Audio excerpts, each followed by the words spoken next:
Madame, Monsieur, bonsoir et bienvenue dans le 20h de TFM. Dans l'actualité de ce lundi, législative 2024, 45 listes ont été déposées à la Direction générale des élections. La recevabilité juridique commence ce mardi. Lutte contre l'immigration meurtrière, 3 personnes déférées devant le procureur de la République. Elles seraient impliquées dans l'affaire de la pirogue retrouvée la semaine dernière avec 30 cadavres humains à son bord. Accident à Macabragé à Louga, le bilan fait état de 2 morts. Drame survenu ce matin, plusieurs blessés enregistrés également. Et puis tous unis contre le cancer pédiatrique. Sur 800 nouveaux cas annuels, 250 seulement sont enregistrés dans les hôpitaux. Les associations militent pour une meilleure prise en charge. Voilà pour les titres et tout de suite le développement.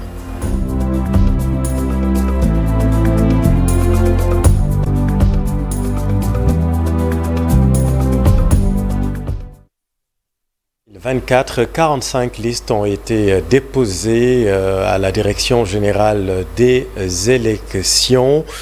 Jusque-là, donc la recevabilité juridique commence donc ce mardi, l'heure de vérité donc pour les coalitions.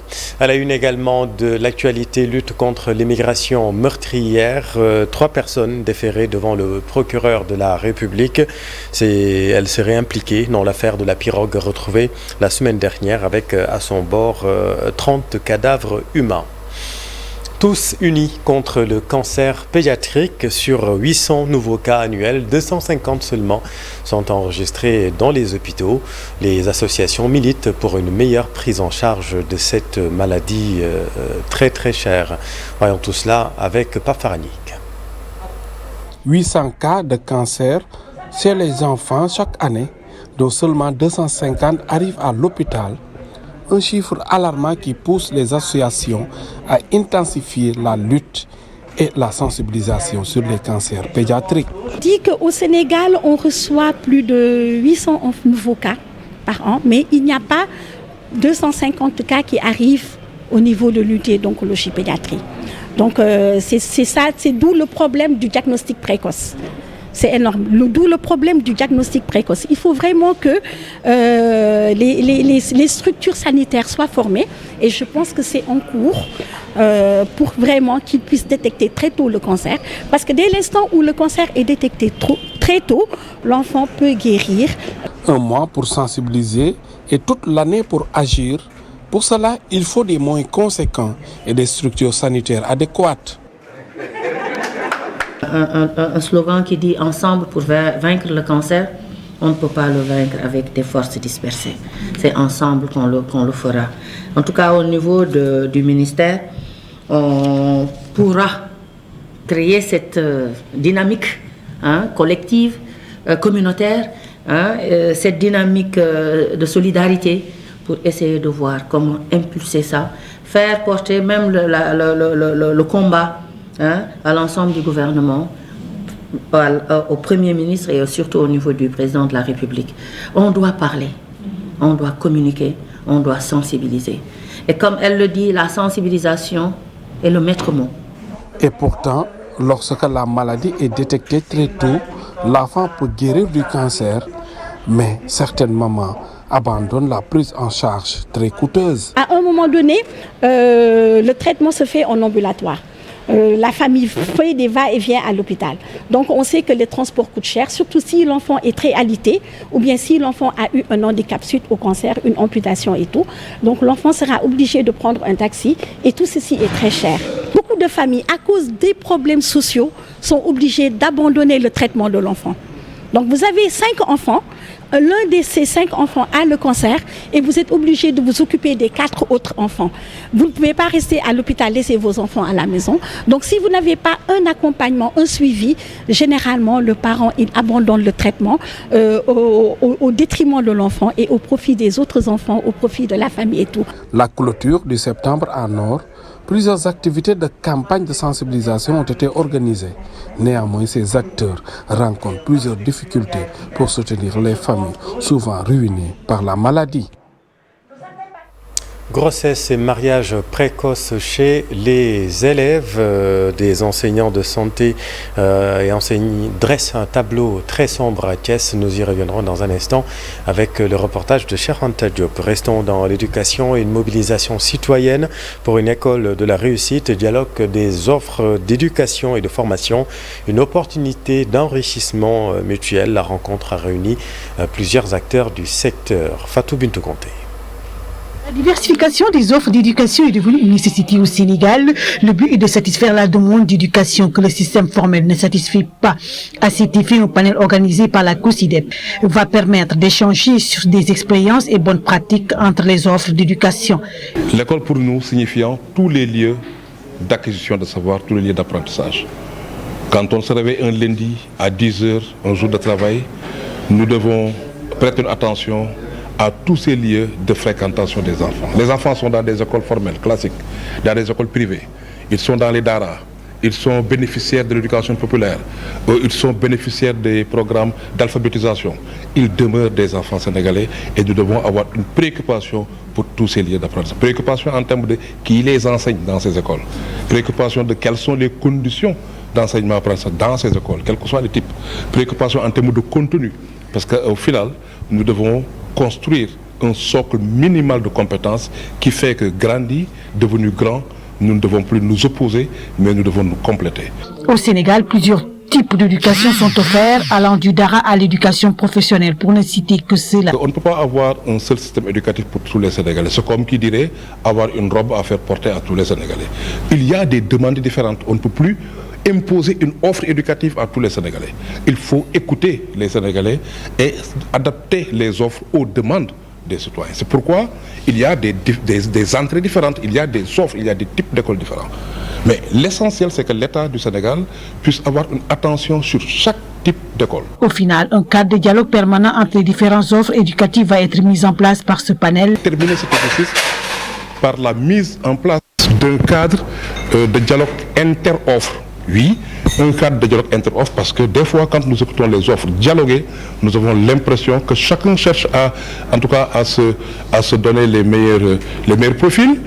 Chacun essaie de se valoriser davantage, mais chacun oublie qu'il peut s'inspirer en tout cas des pratiques des autres offres. Afin de bâtir un système éducatif mieux coordonné et plus cohérent, partager les forces et faiblesses des différentes offres devient aussi primordial. Taux d'abandon scolaire très élevé à Thiès à cause des grossesses et mariages précoces. Des agents de santé et enseignants dressent un tableau très sombre. Vous allez le voir dans ce reportage de Cheikh Anta Diop et Seyla Tir. La protection des filles en milieu scolaire préoccupe les enseignants et étudiants natifs de Touba Pekouk, un village de la commune de Fandène. Il va falloir renforcer ses capacités. Le constat est amer. La plupart des filles abandonnent très tôt l'école à cause des grossesses précoces. Madame Diop, infirmière chef de poste de Diakhao, a délivré un véritable cours magistral devant les filles. Grossesse précoce, les grossesses précoces sont nombreuses et il y a plusieurs tentations. La responsabilité incombe à certains enseignants. Ils ont l'habitude de marier les jeunes filles âgés entre 15 et 16 et 17 ans. Il y a un autre phénomène aussi. Des garçons qui sont en classe de 4e qui engrossent les élèves de 5e. C'est inadmissible.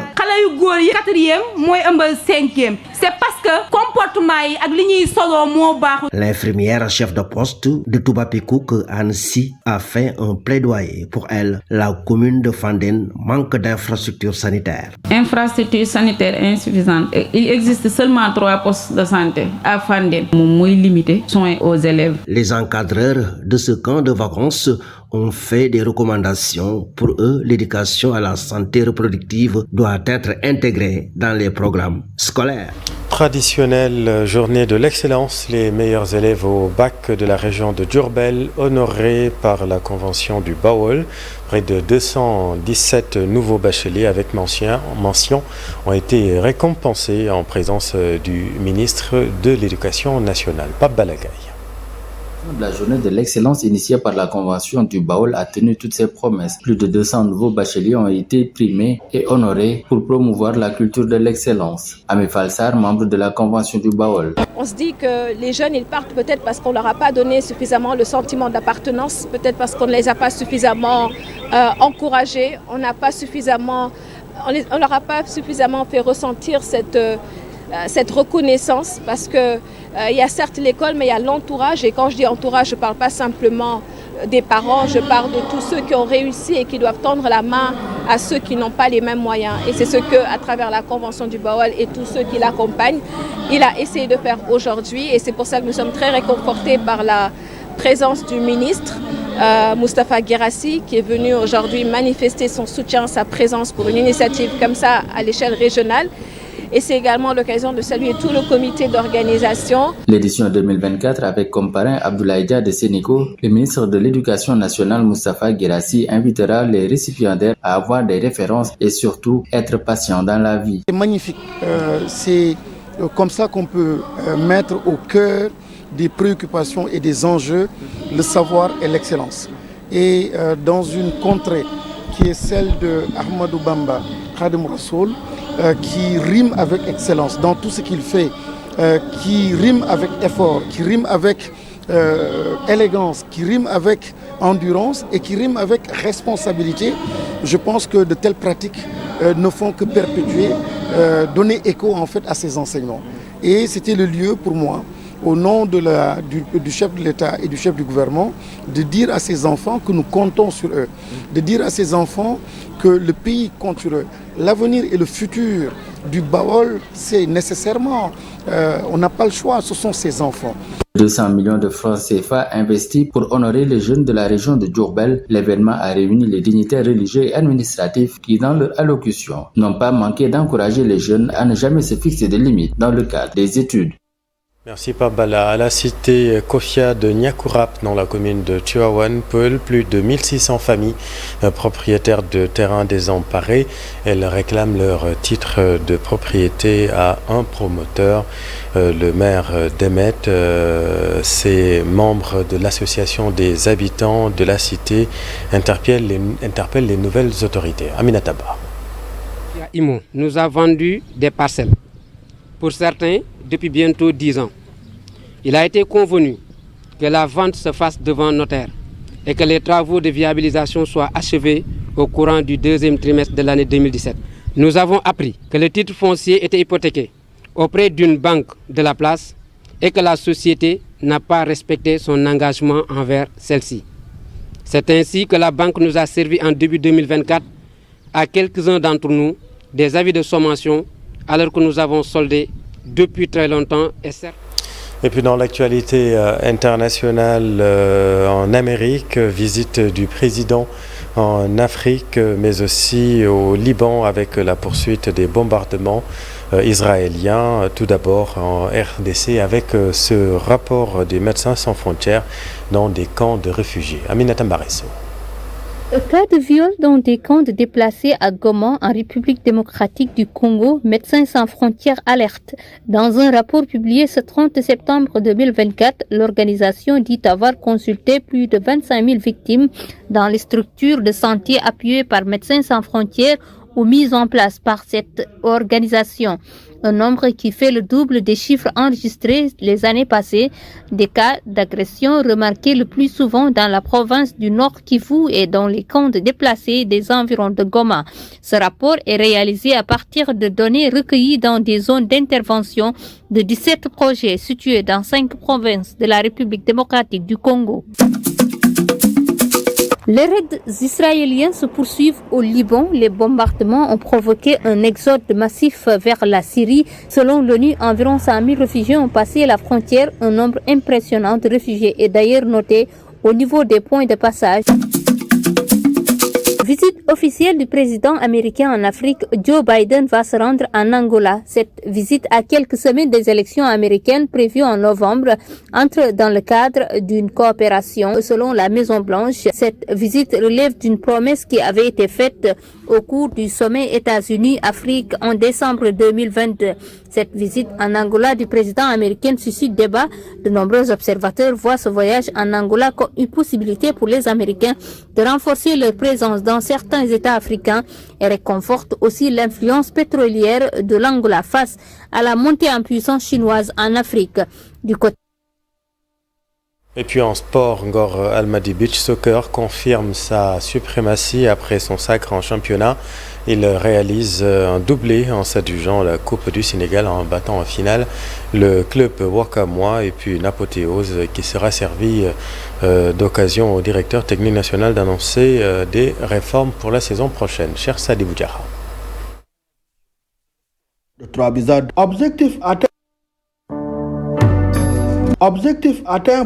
Objectif atteint pour Ngor Almadi Beach Soccer.